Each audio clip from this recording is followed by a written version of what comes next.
Hello friends, स्वागत है आपका स्टेनो लिपि में। आज हम बात करने जा रहे हैं मशहूर साहित्यकार मुंशी प्रेमचंद की कहानी कफन की। यह मुंशी प्रेमचंद द्वारा किया गया कटाक्ष है। यह हिंदी साहित्य में बहुत ही प्रसिद्ध कहानी है। जब आप ये कहानी पढ़ोगे सुनोगे तो पता चलेगा कि इंसान किस हद तक गिर सकता है। आइए दोस्तों, शुरू करते हैं मुंशी प्रेमचंद की कहानी कफन। सर्दी की एक रात में एक झोंपड़े के बाहर एक बाप और बेटा मुंह लटकाए चुपचाप बैठे हुए हैं। अंदर उस जवान बेटी की बीवी दर्द से पागल होकर चिल्ला रही थी। रुक रुक कर दर्द के मारे उसके मुंह से ऐसी दर्दनाक आवाज़ निकलती कि दोनों बाप बेटा अपना कलेजा थाम लेते थे। सर्दी के मौसम में वातावरण मानो सन्नाटे में डूब गया हो। पूरे गांव ने अंधकार के बादल ओढ़ लिए थे। तभी अचानक घीसू बोला, लगता है बचेगी नहीं, इसका अंत करीब है। पूरा दिन यहाँ से वहाँ भागते दौड़ते निकल गया, जाके देख तो आ। तो बेटा माधव चिढ़ के बोला, मरती है तो मर क्यों नहीं जाती, मैं देख के क्या करूँ, बड़ा बेदर्द आदमी है। तो घीसू बोला, बड़ा बेदर्द आदमी है, साल भर जिसके साथ रहा उसके लिए ऐसा बोल रहा है। ये दोनों बाप बेटे जाति से चमार थे और सारे गांव में बदनाम इसलिए कि ये घीसू एक दिन काम करता तो 4 दिन बैठ के आराम से खाता, और बेटा माधव तो बाप से भी एक कदम आगे था। अगर आधा घंटा काम करता तो 1 घंटा चिलम पीता था।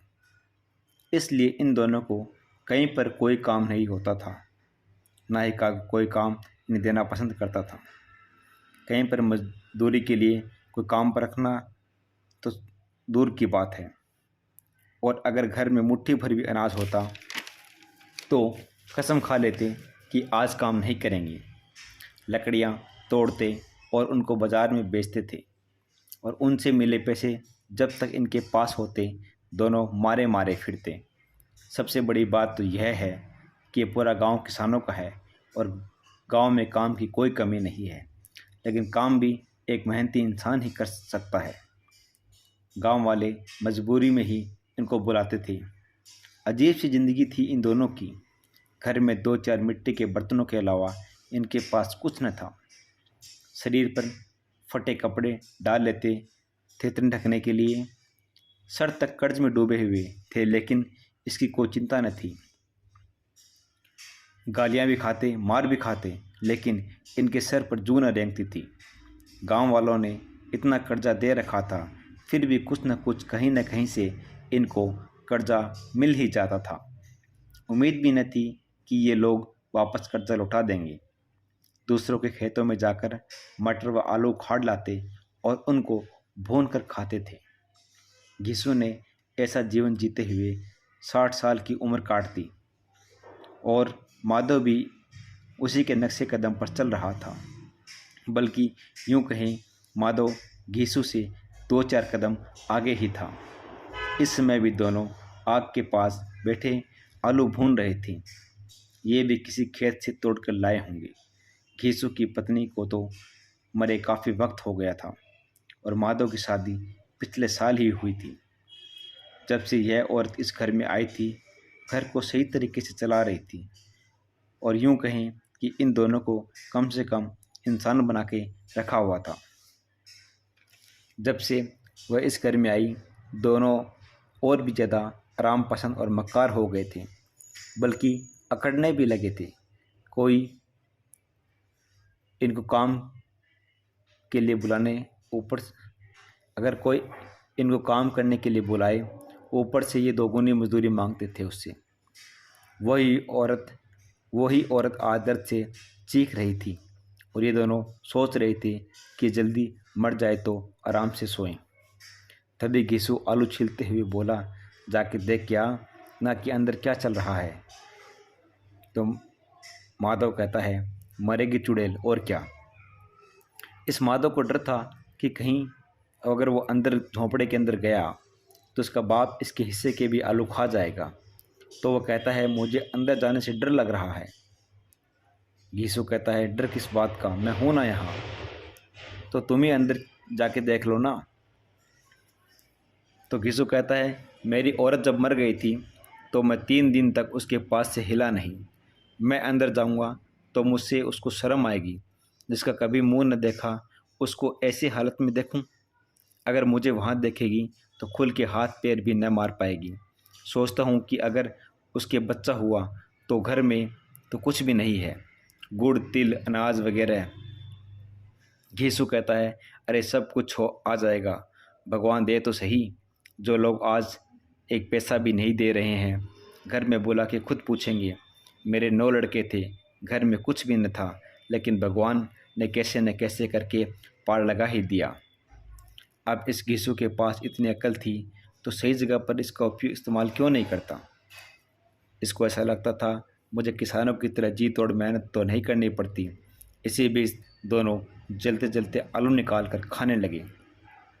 कल से कुछ भी नसीब न हुआ था, इतना सब्र भी न था कि आलू को ठंडा हो जाने दें। गरम गरम खाने से 2 बार तो उनकी ज़बान जल गई थी। आलू छीलने के बाद बाहर से इतना गर्म न लगता था, लेकिन उसको दांत से तोड़ने के बाद हलक जुबान सब जल जाते थे। और अंगारे और उस अंगारे जैसे आलू को मुंह में रखने से बेहतर था कि वो जल्दी पेट में चला जाए।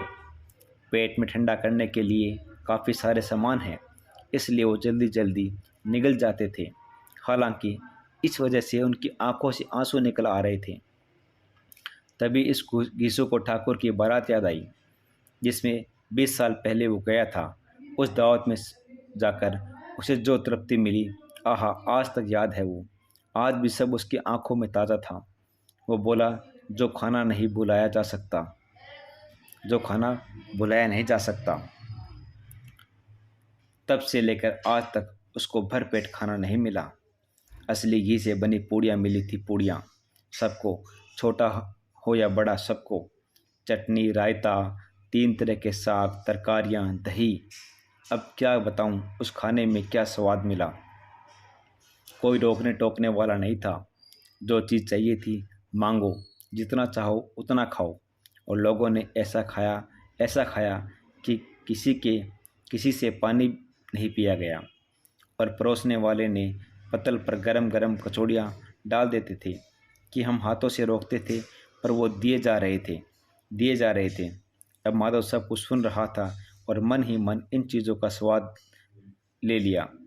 और बोलता है कि अब हमको कोई नहीं खिलाता ना ऐसा खाना, अब कोई क्या खिलाएगा। वो ज़माना दूसरा था, सब के सब बचाने की सोचते हैं। शादी में, क्रियाक्रम में, सब जगह पर। तुमने 20 पूरी तो खाई ही होगी। 20 से ज़्यादा खाई थी। अरे मैं तो 50 खा जाता, तू तो मेरा आधा भी नहीं खा सकता। फिर दोनों ने आलू खाकर पानी पिया और आग के सामने अपनी धोतियाँ ओढ़कर सो गए। ऐसा लग रहा था जैसे बड़े बड़े अजगर कुंडलियाँ मार के पड़े हों। और अंदर बुधिया अभी भी चिल्ला रही थी। सुबह जब माधव अंदर जाकर देखता है तो पाया बुधिया ठंडी पड़ गई थी। उसके मुंह पर मक्खियाँ भिन भिना रही थी, आंखें ऊपर चढ़ी हुई थी पत्थर की तरह, और पूरा शरीर धूल से लथपथ हो रहा था। उसके पेट में बच्चा मर गया था। माधव भागता भागता घीसू के पास आया और फिर दोनों जने हाय हाय करके छाती पीटने लगे, रोने लगे। पड़ोसियों ने इनका रोना सुना तो वे भागे भागे आए और वो ही जो इनकी रीति रिवाज थे, इनके हिसाब से इनको समझाने लगे कि हिम्मत रखो। लेकिन ज़्यादा रोने का समय न था। अब कफन की और लकड़ी की चिंता थी। घर में पैसा था नहीं। ये दोनों बाप बेटे रोते रोते गांव के एक जमींदार के पास गए, जो कि इन दोनों बाप बेटों से नफरत करता था। कई बार इनको पीट भी चुका था। चोरी करने के लिए, वादे पर, काम पर न आने के लिए। क्यों भाई, रोता क्यों है? आजकल तो तू दिखाई भी नहीं देता है। घीसू ने ज़मीन पर सर रखकर आंखों में आंसू भरकर कहा, माई बाप बहुत दिक्कत में हूँ। माधव के घर वाली गुजर गई, रात भर तड़पती रही। हम लोग उसके पास में बैठे रहे, दवा वगैरह सब कुछ ला कर दिया, जो कुछ हो सका, लेकिन हमें धोखा देकर चली गई। कोई एक रोटी देने वाला भी न रहा मालिक। तबाह हो गया सब कुछ, बर्बाद हो गया सब कुछ। अब मैं आप ही का गुलाम हूँ, आपके अलावा कौन और इसकी मिट्टी पार लगाएगा। हमारे पास जो कुछ भी था सब दवाइयों में लगा दिया। अब आपकी इच्छा है, आप चाहोगे तब उसकी लाश उठेगी। कोई और तो है नहीं, किसके दरवाजे पर जाएं।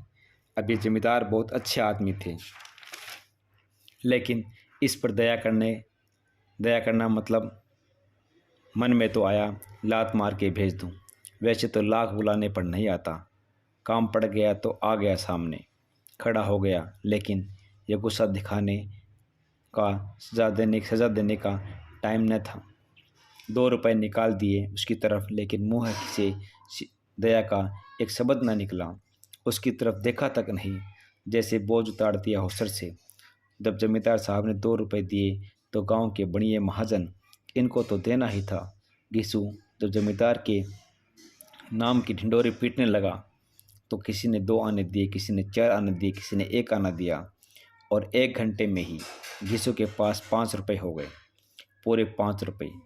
कहीं से अनाज मिल गया, कहीं से लकड़ी मिल गई। दोपहर के समय ये दोनों बाप बेटे चले गए बाजार में कफन लेने के लिए, और इनके घर पर लोग बैठे हुए थे। गांव की औरतें आती और उसका चेहरा देखती। बाजार में पहुंचकर घिसू बोलता है, लकड़ी तो मिल चुकी है इसको जलाने के लिए। तो माधव बोला, हाँ लकड़ी तो मिल गई, अब बस कफन चाहिए। चलो कोई हल्का सा कफन लेते हैं। हाँ हाँ, और क्या, लाश उड़ते उड़ते तो रात हो जाएगी। रात को कफन कौन देखता है। कैसे कैसे रीति रिवाज हैं लोगों के। जीते जी उसको तन ढकने के लिए एक चिथड़ा न मिला, आज उसके लिए कफन मरने के बाद क्या बात है। कफन लाश के साथ जल ही तो जाएगा, और क्या मिलता है। अगर ये 5 रुपए पहले मिल जाते तो उसकी दवाई में लग जाते। अब दोनों एक दूसरे के चेहरों को देखकर एक दूसरे के मन की बात पढ़ तो रहे थे, पर दोनों जने पूरी दोपहर बाजार में घूमते रहे, कभी इस दुकान पर कभी उस दुकान पर। अलग अलग तरह के कपड़े देखे, कोई रेशमी कोई सूती, लेकिन कुछ जचा नहीं इन दोनों को। ऐसे ही होते होते शाम हो गई, पर पता नहीं कैसे ये लोग एक बार के पास आकर रुक गए। पता नहीं कैसे उसके अंदर भी चले गए और सोचने लगे। फिर घीसू ने काउंटर पर जाकर बोला, ताऊ जी 1 बोतल हमें भी देना। फिर एक तली हुई मछली आई, और भी बहुत सी चीज़ें आई, और दोनों जने पीने लगे। बहुत देर तक पीने के बाद जो इन लोगों को चढ़ी, तो कफन लगाने से मिलता ही क्या है आखिरकार। ये जल ही तो जाता है, कुछ उसके साथ तो जाता नहीं। लोगों के पास तो पैसा है, हमारे पास पूछने को क्या है। लेकिन लोगों को क्या जवाब दूंगा। लोग पूछेंगे नहीं कफन कहाँ है। घीसू हंसकर बोला, कह देंगे कि रुपए गिर गए, मिले ही नहीं, बहुत ढूंढा, मिले ही नहीं। पहले पहले उनको विश्वास नहीं होगा, लेकिन बाद में वो भी पैसे देंगे। माधव हंसकर बोला, बड़ी अच्छी थी बेचारी, बहुत खिला पिला कर मरी है, आधी बोतल से ज़्यादा उड़ गई है। घीसू ने कलेजियाँ मंगवाई, चटनी अचार सब कुछ मंगवाया।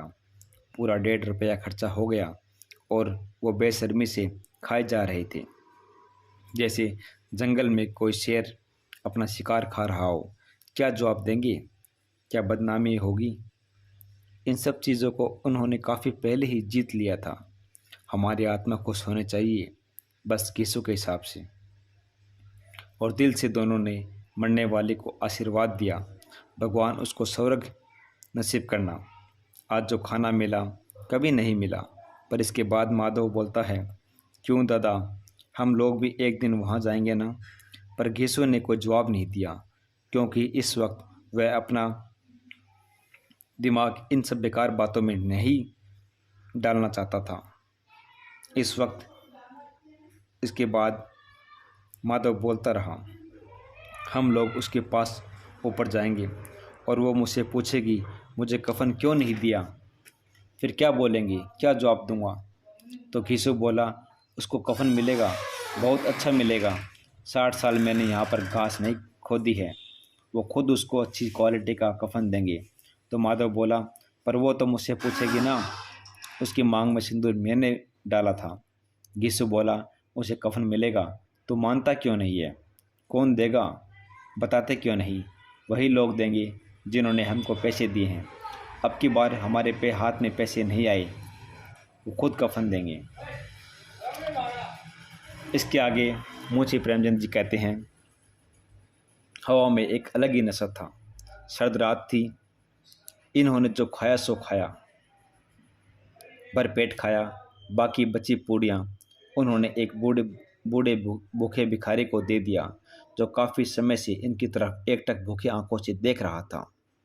आज से पहले उसको भी ऐसा खाना नसीब न हुआ था। तो घीसू ने बोला, ले जा और आशीर्वाद देना। जिसकी कमाई है वो तो मर गई, लेकिन तेरा आशीर्वाद उसको ज़रूर पहुंचेगा। ऊपर आसमान की तरफ देखकर दोनों बाप बेटों ने कहा, भगवान विष्णु के पास वैकुंठ में जाएगी। तो घीसू बोला, ज़रूर जाएगी।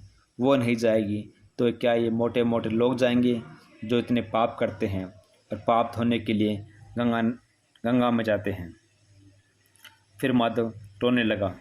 बेचारी ने बहुत दुख देखा है, हमने उसको सुख का एक दिन भी न दिखाया। घीसू ने चुप कराया और बोला, रोता क्यों है? इसके बाद दोनों नशे में झूम के नाचने लगे, गाने लगे और नशे में वहीं गिर गए। दोस्तों, ये थी मुंशी प्रेमचंद की कहानी कफन। इसी तरह के अन्य नॉवेल्स की समरी ऑडियो बुक में सुनने के लिए लाइक्स और सब्सक्राइब कीजिए स्टेनो लिपि को। धन्यवाद दोस्तों, साथ बने रहने के लिए।